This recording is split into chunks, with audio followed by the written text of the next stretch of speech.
Yanga mpaka sasa hivi ninapozungumza na nyie, sisi hatuitazami Simba kama nyie mnavyoitazama waandishi. Sisi Yanga tunavyoitazama Simba ni tofauti na nyie wote waandishi mnavyoitazama. Sisi tunaitazama Simba kama timu tishio ambayo tunawania nayo ubingwa. That's number one. Sisi kama Yanga tunaitazama Simba kama timu tishio tunayowania nayo ubingwa. That's number one. Number two, tunaitazama Simba kama timu yenye wachezaji wazoefu ambao wamecheza michezo mingi mikubwa walipotoka na msimu huu. Number two, Yanga tunaitazama Simba kama timu yenye wachezaji wazoefu ambao wamecheza dabi kwenye nchi tofauti tofauti, lakini wamecheza michezo migumu msimu huu. Namba tatu, Yanga tunaitazama Simba kama timu yenye viongozi makini. Yaani mimi ukiniambia nitaje viongozi makini kwenye ligi, Simba siwezi kuacha kuwataja. Nitawataja. Watu wana uzoefu na wanajua mipango ya kushinda mechi.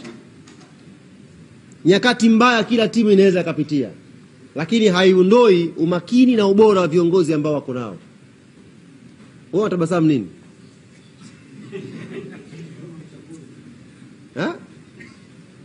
Narudia. Kwenda kwenye mchezo huu Yanga tunaitazama Simba tofauti na waandishi na wachambuzi wote mnavyoitazama. Sisi Yanga Simba inatazama kwenye maeneo makubwa matatu. Kwanza, timu tishio, Giant, ambayo tunawania nayo ubingwa msimu huu. Tukiteleza kidogo, chances za Simba kuwa bingwa wa ligi zipo.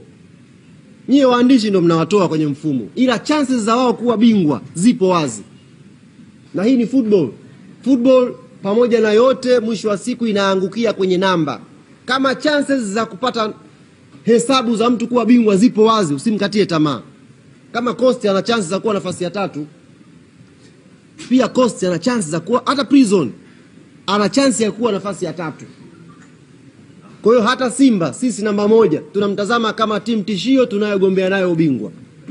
Namba 2, nimemwambia tunaitazama Simba kama timu yenye wachezaji wazoefu ambao wamecheza michezo mingi migumu na wanajua jinsi ya kushinda michezo migumu. Wanaweza kusumbuka na timu ndogo, ila inapokuja mechi kubwa mentality yao inabadilika. Wale wachezaji watacheza kwa ajili ya experience ambayo wako nayo.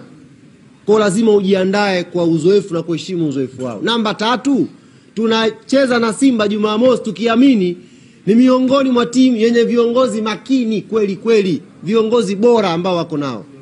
Viongozi ambao wana uzoefu. Naogopeni sana viongozi ambao wanapita kwenye nyakati ngumu lakini boti haizami.